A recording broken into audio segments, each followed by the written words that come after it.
Dunia ni tak ada apa pun tuan, bohong Allah sebut dalam Quran dunia ni mata'ul ghurur, kesenangan yang menipu. Tidak, kita baru nak rasa senang kan dapat KWSP 10,000.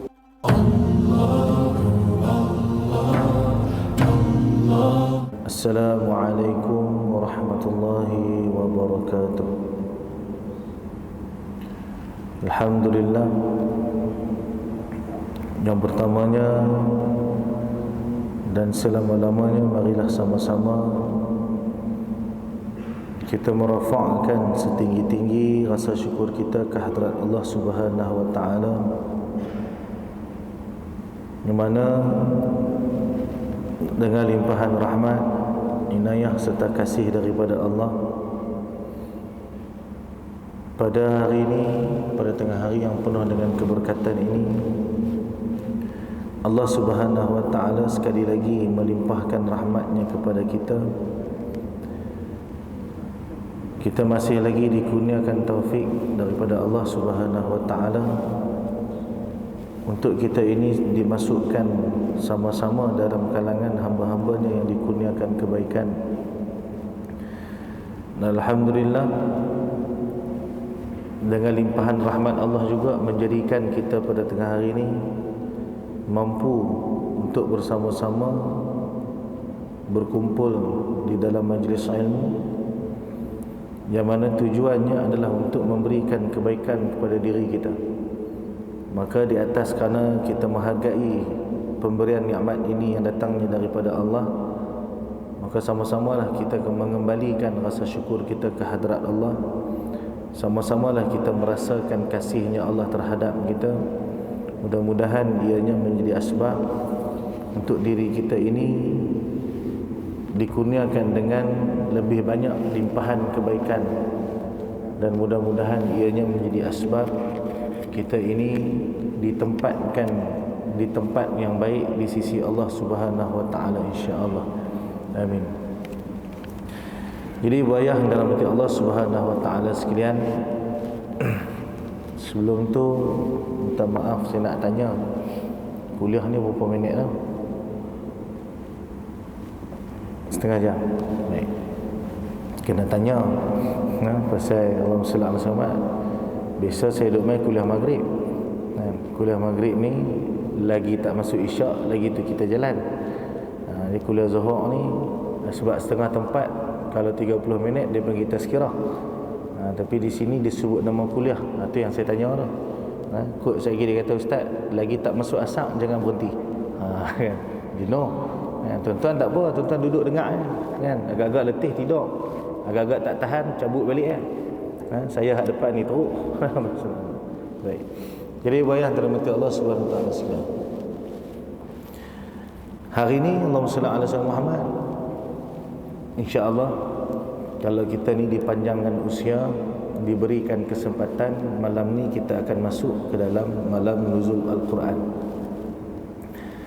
yang mana kata guru saya Allahumma salli ala sayyidina Muhammad, bila masuknya malam nuzul Quran, sepatutnya kita menjadi orang yang benar-benar menunjukkan keseronokan kita dalam pada nak beramal dengan ibadah Al-Quran. Jadi kalau mengikut panduan yang guru saya bagi, Allahumma salli ala sayyidina Muhammad, malam nuzul Quran ni kita jangan buat benda lain melainkan baca Quran sebanyak-banyaknya. Dan malam nuzul Quran ni kalau boleh jangan tidur, tuan-tuan. Jangan tidur. Buat ibadah sebanyak-banyaknya. Kenapa? Kerana Al-Quran merupakan tanda rahmat Allah ke atas hamba. Kerana dengan Al-Quran inilah menjadikan seseorang hamba ini terselamat daripada kemurkaan Allah. Dan dengan Al-Quran juga menjadi asbab seorang hamba ini ditunjukkan jalan bagaimana hendak mendapatkan keselamatan di akhirat, yang mana pada orang yang mendapatkan keselamatan akhirat, maka sudah pasti dia itu akan mendapatkan kesenangan dunia. Kerana hanya orang yang selamat di akhirat sahajalah yang akan merasakan sejahtera di atas dunia. Allahumma salli ala sayyidina Muhammad. Karena Allah SWT Muhammad, Al-Quran ini merupakan suatu rahmat yang mana Allah telah sebutkan di dalam Al-Quran. Pada bulan Ramadan diturunkan Al-Quran sebagai panduan kepada umat manusia. Maksud kata Allah SWT Muhammad, bila kita ni menjadi orang yang mengaku beriman kepada Allah, kita mengaku yang kita ini merupakan hamba yang taat kepada setiap suruhan Allah, maka bagaimana kita nak tahu apakah suruhan Allah, apakah kehendak Allah terhadap diri kita di atas dunia ni? Maka Al-Quranlah sebagai panduan. Sebab tu Nabi SAW bagi tahu kepada kita, kalau kamu nak selamat, maka berpegang teguhlah kepada Al-Quran dan juga sunnah pun. Kerana Al-Quran takkan dapat difahami melainkan ketika mana kita rujuk kembali kepada sunnatu Rasulullah sallallahu alaihi wasallam. Jadi apakah intipati di antara intipati Al-Quran yang sepatutnya ada pada diri kita? Allahumma salli ala Muhammad, iaitu ketika mana Al-Quran memberikan kepada kita pengetahuan akan hakikat kehidupan dunia dan juga akan hakikat kehidupan akhirat, yang mana sepatutnya kita ni beri fokus, yang mana sepatutnya kita ni berikan keutamaan. Ramai daripada kalangan kita bila ditanya tentang hakikat dunia, dia tahu tentang hakikat dunia katanya. Bila mana dia menyebut dunia ni kehidupannya hanyalah sementara, segala kenikmatan yang ada di dunia ni hanyalah suatu bentuk penipuan. Ya, apa yang ada di atas dunia ni bukanlah segala-galanya untuk kita bangga-banggakan, dan kebahagiaan di dunia bukanlah pengukur pada kebahagiaan di akhirat. Akan tetapi dalam keadaan kita semua tahu tentang perkara ni, berapa ramaikah daripada kita yang benar-benar meyakini akan hal ini? Meyakini tak sama dengan tahu. Sebab tu Allah Subhanahu Wa Taala menjadikan syarat iman itu sebagai syarat untuk kita mendapatkan kerahmatan Allah di akhirat. Syarat untuk mendapatkan keselamatan diri di akhirat, Allah letakkan syarat iman. Kerana iman itulah bermaksud yakin. Yakin itulah yang menunjukkan keimanan. Jadi ibu ayah yang dirahmati Allah Subhanahu Wa Taala sekalian, jika pada sebelum Ramadan kita mengatakan hati kita ini tak mampu meyakini akan keesaan dan kekuasaan yang ada pada Allah Subhanahu Wa Taala, atas kerana kita ini seringkali ditipu oleh iblis dan syaitan. Akan tetapi Allah nak menunjukkan kasihnya kepada hamba. Dia bagi tahu dekat kita, aku nak tunjuk sebenarnya aku ni sayang sungguh dekat hamba aku.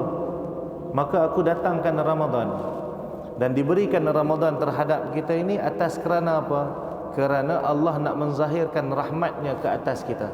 Allah nak menunjukkan sebenarnya kesilapannya bukanlah duduk pada iblis dan syaitan. Kerana iblis dan syaitan ni memang dah dijadikan untuk berbuat jahat. Mereka ni dicipta untuk menyesatkan sekalian manusia. Akan tetapi sebenarnya Allah menjadikan Ramadan untuk menyedarkan kita di manakah sebenarnya kelemahan yang ada pada diri kita, supaya kita dapat membaiki kelemahan tersebut, dan seterusnya menjadikan kita ini layak untuk mendapatkan keselamatan di akhirat kelak. Maka atas kerana itulah Allah menurunkan Al-Quran dalam pada bulan Ramadan. Jadi dua kali rahmat, tuan-tuan. Dalam bulan Ramadan Allah mengikat para iblis dan syaitan sebagai nak memberi isyarat, kalau dalam bulan Ramadan kamu masih lagi berbuat maksiat, kamu masih lagi berbuat jahat, maka sebenarnya ianya berpunca daripada hati kamu yang tidak meyakini akan kehidupan akhirat. Bukanlah atas kerana bisikan-bisikan syaitan, bukanlah atas kerana bisikan daripada iblis la'natullahi alaih.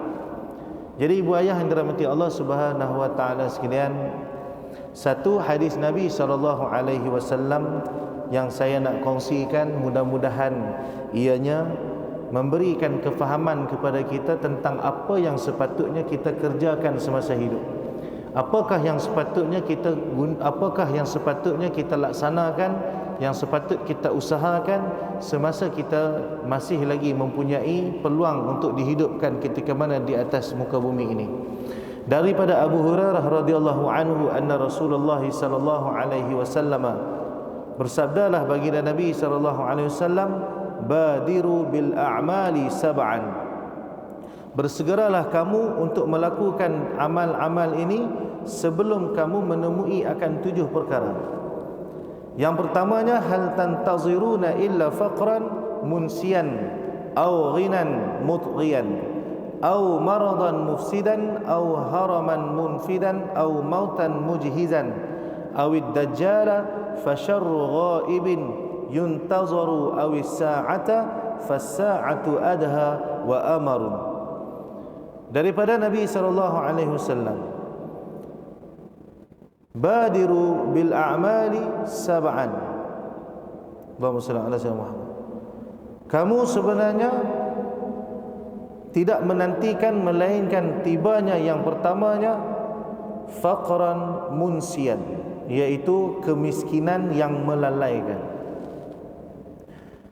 Ketika mana hari ini Allah kurniakan kepada kita kenikmatan dalam bentuk harta dan wang ringgit, yang mana saban hari kita mengatakan kita susah, walhal sebenarnya segala-galanya telah pun dicukupkan oleh Allah Subhanahu wa taala. Dalam keadaan kita merungut susah, susah kita tidaklah seperti mana susah mak ayah kita dulu. Mak ayah kita dulu susah depa naik motor, tuan-tuan. Kalau nak keluar pergi pekan, kena tumpang naik lori scrap pun. Betul tak? Kan? Kita susah-susah kita hari ni, ada kereta tak? Kereta kita pun boleh jalan jauh. Sekali-sekali nak ke KL, insya-Allah sampai. Betul tak? Melainkan hanya segelintir yang benar-benar susah. Jadi dalam keadaan Allah sedang kurniakan kepada kita kesenangan yang tidak kita syukuri kesenangan tersebut. Kenapa saya kata kita tak mensyukuri nikmat kesenangan ni? Kerana dengan kebaikan kesenangan yang Allah berikan, kita banyak habiskan pada perkara-perkara yang tidak mendatangkan manfaat buat diri kita. Berapa ramai orang hari ini jatuh sakit kerana terlebih makan? Berapa ramai daripada kita hari ini jatuh sakit kerana makan makanan yang tidak menyihatkan badan? Berapa ramai daripada kita hari ini yang terjebak dalam kemiskinan berpunca daripada hutang yang banyak? Jadi sebenarnya semua itu berlaku atas kerana kita ini tidak tahu mensyukuri nikmat harta yang Allah kurniakan kepada kita. Dengan kebaikan yang Allah bagi, kita lebih mementingkan untuk memuaskan hawa nafsu kita. Kita lebih mementingkan kehendak perut kita. Maka sebab tu hari ini kita tak jadi seperti mana yang disebutkan oleh Nabi sallallahu alaihi wasallam, yang mana Nabi ajarkan kepada kita, makanlah kamu sebelum mana kamu itu kelaparan. Nabi kata kita ni kena makan bila lapar baru makan, dan janganlah kamu berhenti setelah mana kamu kekenyangan. Maksudnya berhenti sebelum kenyang, tuan-tuan. Tapi kita hari ini konon-kononnya orang yang baik, konon-kononnya umat yang mengikut suruhan baginda Nabi Muhammad sallallahu alaihi wasallam, cuba tanya balik diri kita. Berapa kalikah yang kita ini benar-benar kelaparan? Tak sempat lapar, kenyang dah, tuan-tuan. Betul tak? Kita tak sempat lapar tapi dah kenyang dah. Atas kerana apa? Kerana kita terlalu merajakan nafsu yang ada dalam diri kita. Maka disebabkan kita dah terbiasa merajakan nafsu, menjadikan kita ini hamba kepada nafsu, dan akhirnya kita tidak tahu mensyukuri akan nikmat kesenangan yang telah Allah limpahkan kepada kita. Ketika mana iman kita berkehendak untuk melaksanakan taat dengan kesenangan yang Allah berikan kepada kita, nafsu kita memberontak. Hang janganlah pergi sedekah banyak sangat dekat masjid, nanti masjid kaya, hang tu makin miskin. Kita sangka dengan sedekah RM1 kita menjadikan masjid kaya raya. Walhal, tuan-tuan, kalaulah masjid kaya pun tak menjadi suatu masalah untuk kita, kerana ianya adalah untuk umat, ianya adalah untuk kesenangan masyarakat.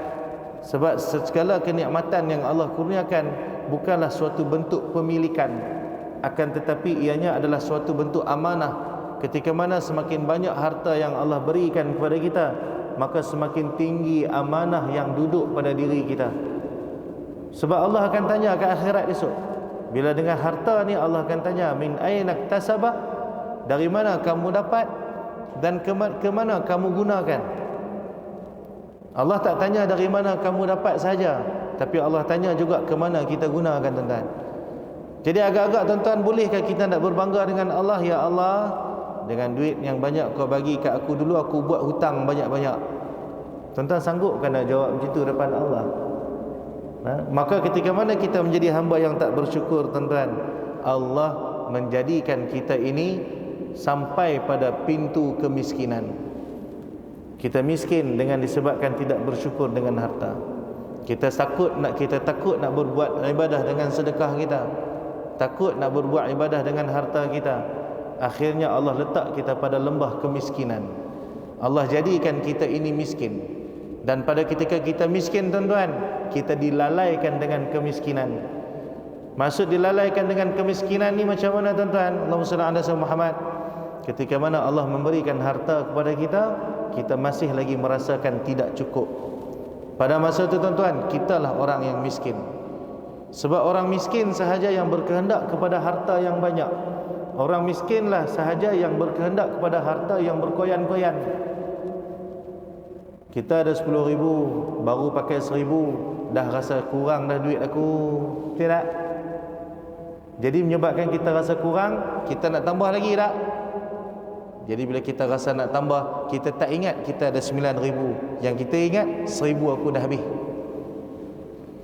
Walhal kehidupan esok bukanlah kehidupan yang pasti. Tak ada siapa boleh bagi jaminan esok kita hidup, tuan-tuan. Tapi kita susah hati pada kehidupan yang tak pasti, tuan-tuan.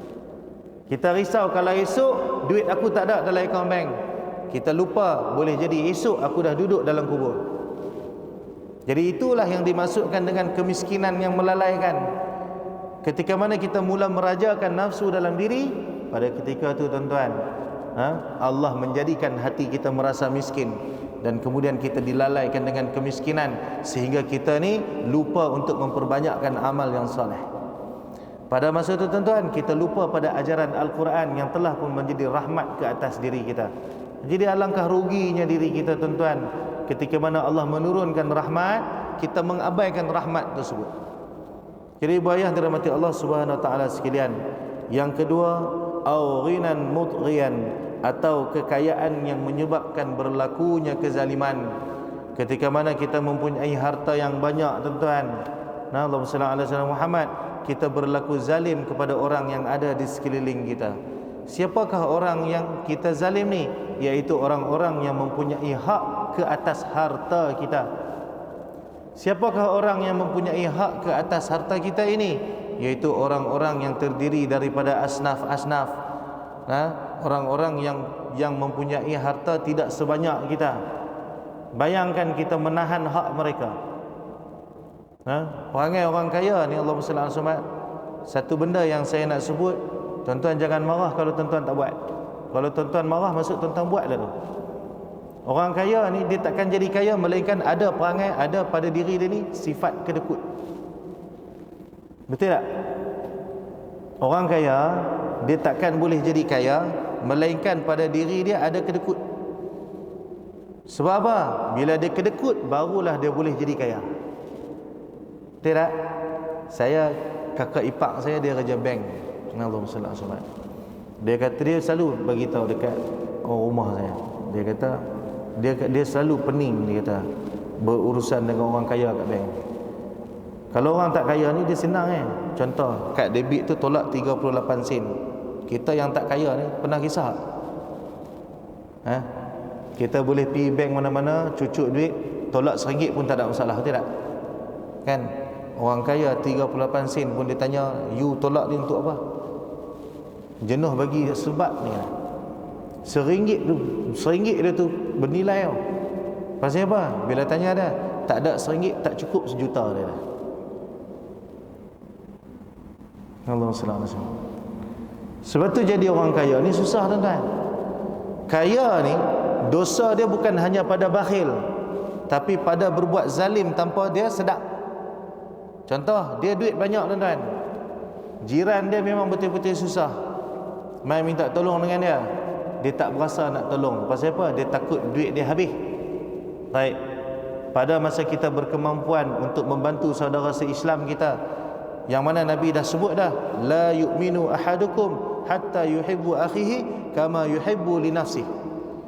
Kamu ni bukan orang yang beriman lagi, Nabi kata, sehingga kamu kasih pada saudara kamu seperti mana kamu kasih pada diri kamu sendiri. Tuan-tuan, kalau kita tak ada duit, kita susah hati tak? Tiba-tiba saudara kita tak ada duit, nak menyelesaikan amanah dia, nak bayar bil elektrik tak cukup, nak bayar sewa rumah tak cukup, nak isi minyak kereta tak cukup, nak pergi beli gas tak cukup, nak pergi beli makanan tak cukup, kita boleh bersenang lenang, siap marah dia lagi. Siapa suruh hamalah? Walhal kita lupa rezeki yang banyak Allah bagi untuk diagih-agihkan, bukan untuk kita simpan kita sendiri.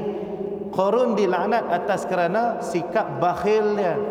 Kerana dengan bakhil dia menjadikan dirinya telah berbuat zalim kepada orang ramai pada masa itu. Ketika mana Nabi Musa datang minta zakat, dia menolak untuk menunaikan zakat. Kerana apa? Dia merasakan harta itu adalah pemilikan untuk dirinya, sedangkan harta hanyalah suatu bentuk amanah yang mesti diuruskan untuk kita. Tuan-tuan, kalau kita rasa duit dalam poket kita tu duit kita, tuan-tuan cuba fikir dengan akal kita yang sihat. Sampai masa duit tu kena serah tak pada tuan yang seterusnya? Tuan-tuan nak isi minyak, tuan-tuan pergi bagi ayat liok ke bagi duit dalam poket? Jadi pada masa tu duit dalam poket kita sebenarnya duit orang ke duit kita? Sampai masa tuan-tuan kena bagi kat tuan ni pula. Jadi duit kita kan? Bukan. Kalau duit kita simpan sampai mati, tuan-tuan. Tidak. Allahumma salli ala Muhammad.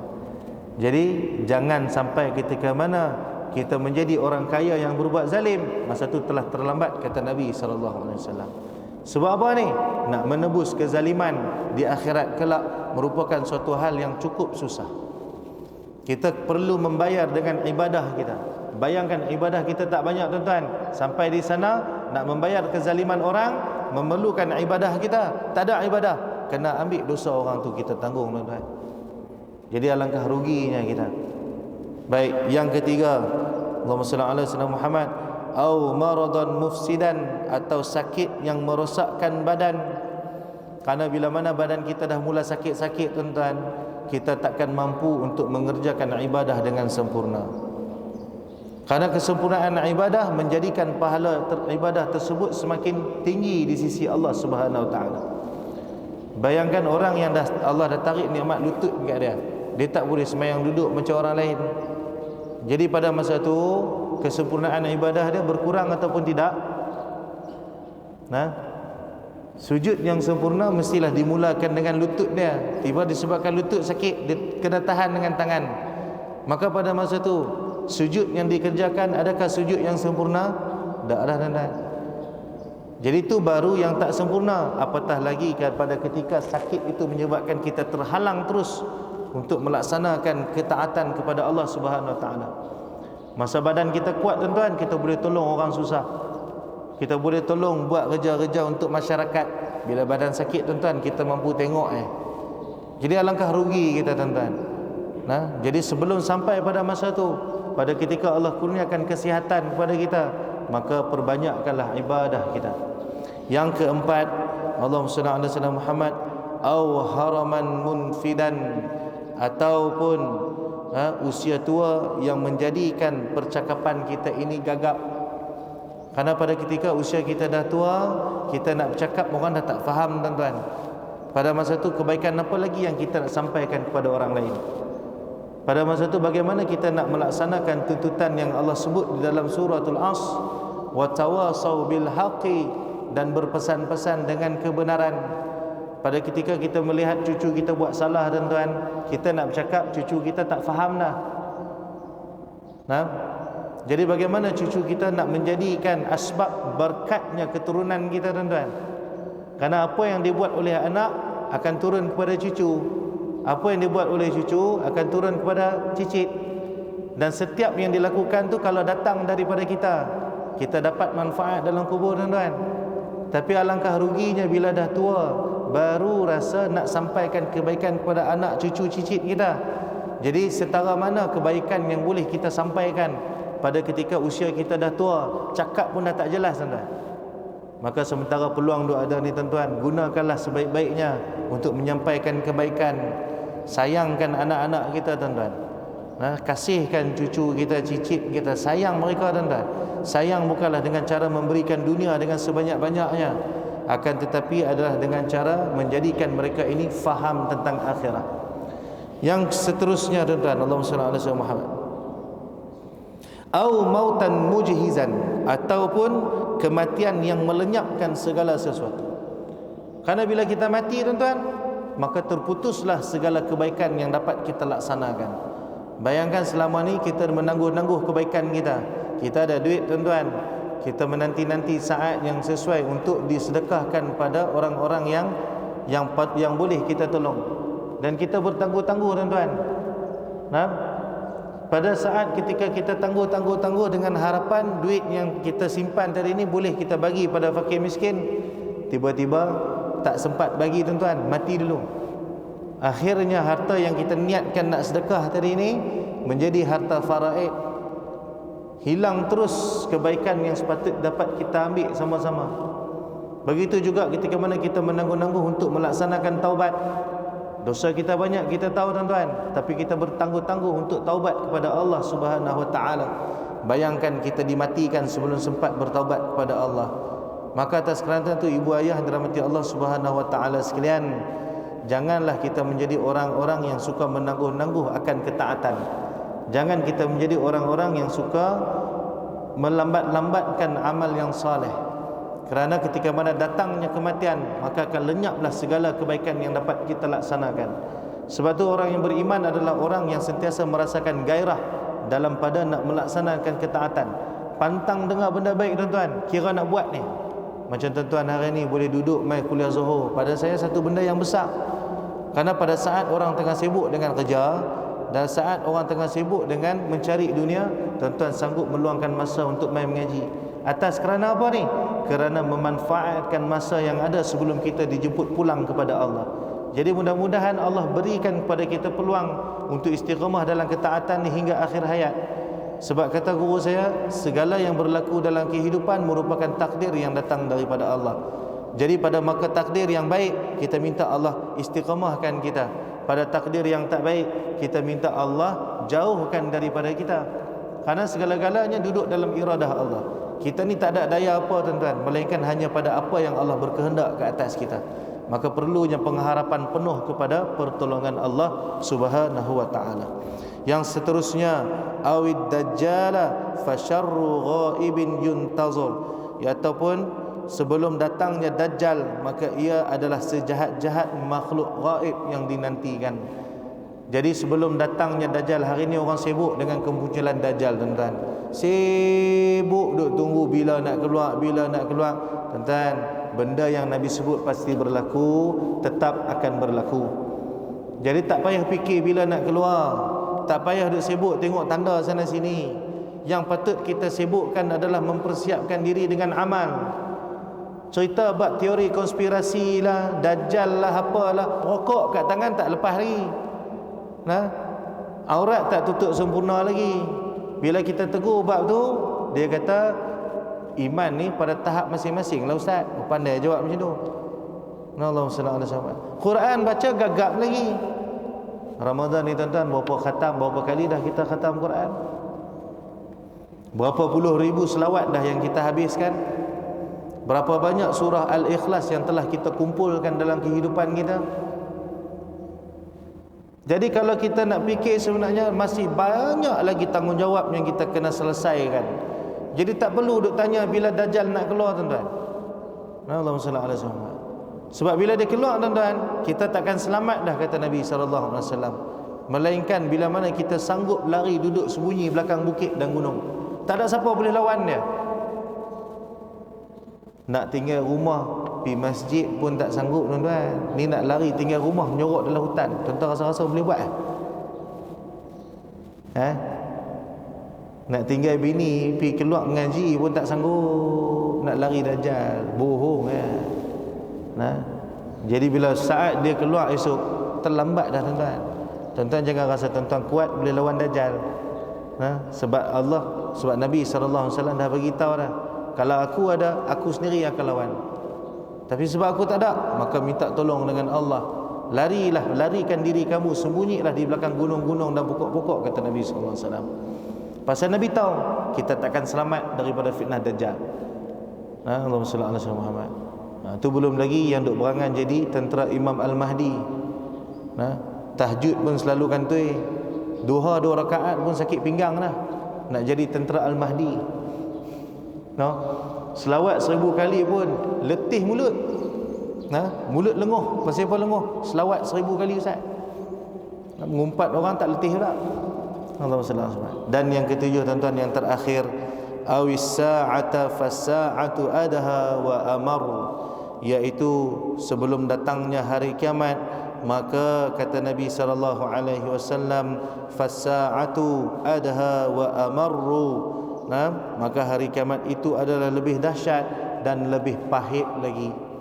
Jadi ibu ayah yang dirahmati Allah Subhanahu wa taala sekalian, kesimpulan daripada hadis yang kita kongsikan ini bersempena dengan nuzul Quran yang akan kita sama-sama masuk pada malam ni insya-Allah, sekiranya diizinkan oleh Allah, maka sama-samalah kita mengambil kebaikan daripada kebaikan yang telah pun disampaikan Allah terhadap diri kita.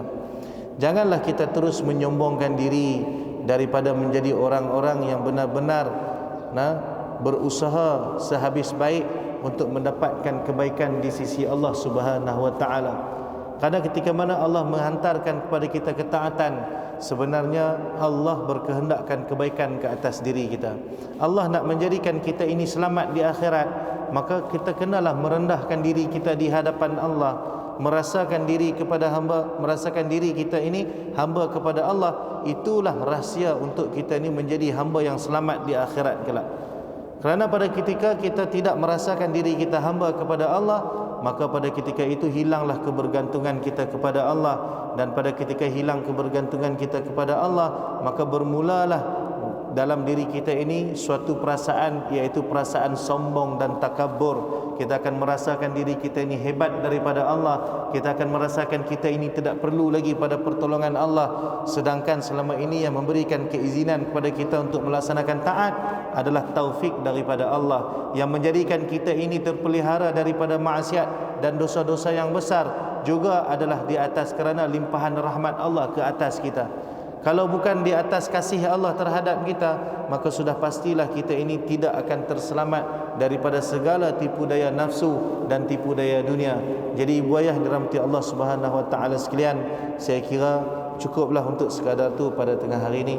Dan mudah-mudahan ianya menjadi asbab untuk kita ini lebih ditunjukkan oleh Allah Taala akan jalan kebaikan.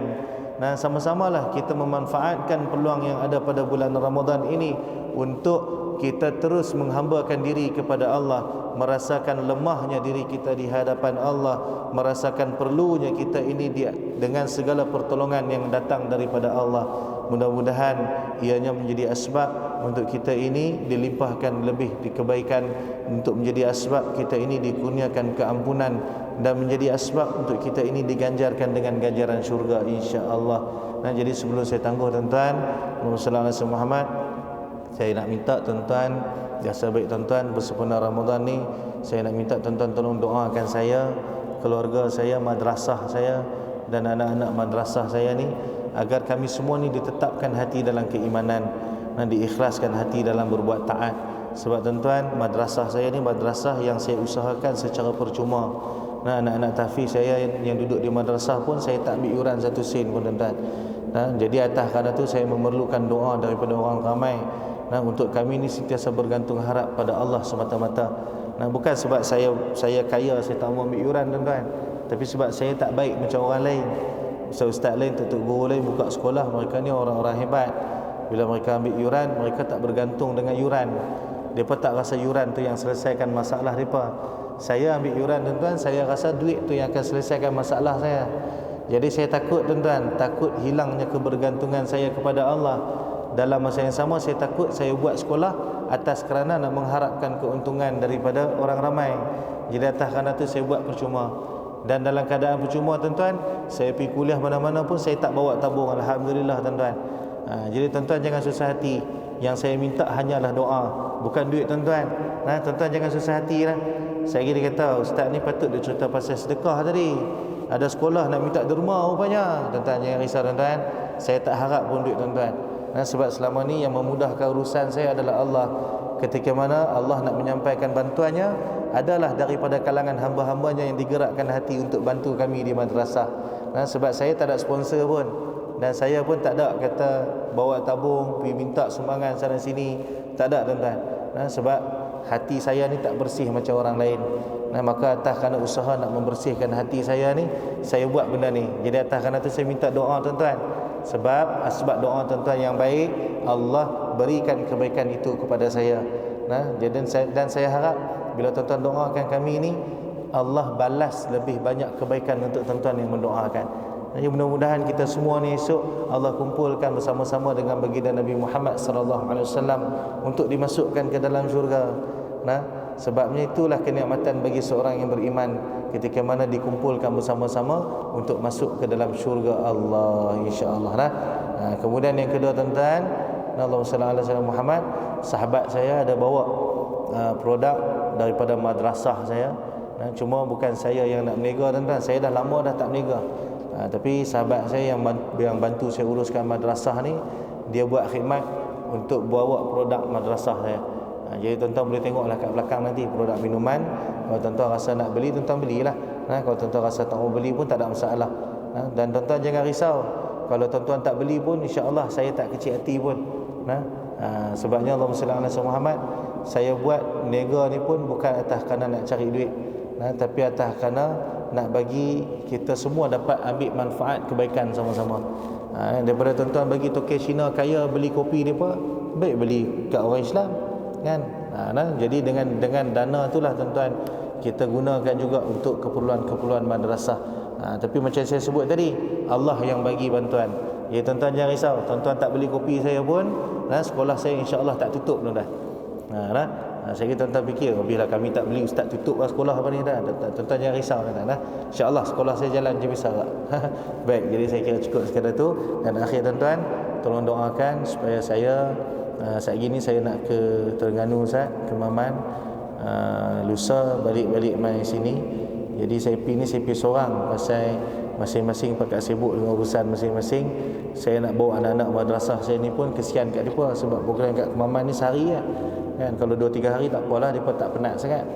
Jadi saya nak minta doa semua supaya Allah lindung perjalanan saya, selamat pergi selamat balik.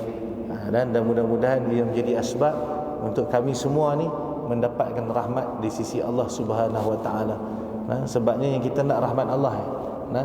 Dunia ni tak ada apa pun tuan, bohong Allah sebut dalam Quran dunia ni mata'ul ghurur, kesenangan yang menipu. Tidak, kita baru nak puasa senang kan dapat KWSP 10,000 kan, dapat air citra, ceria hidup saya tahun ni Ustaz.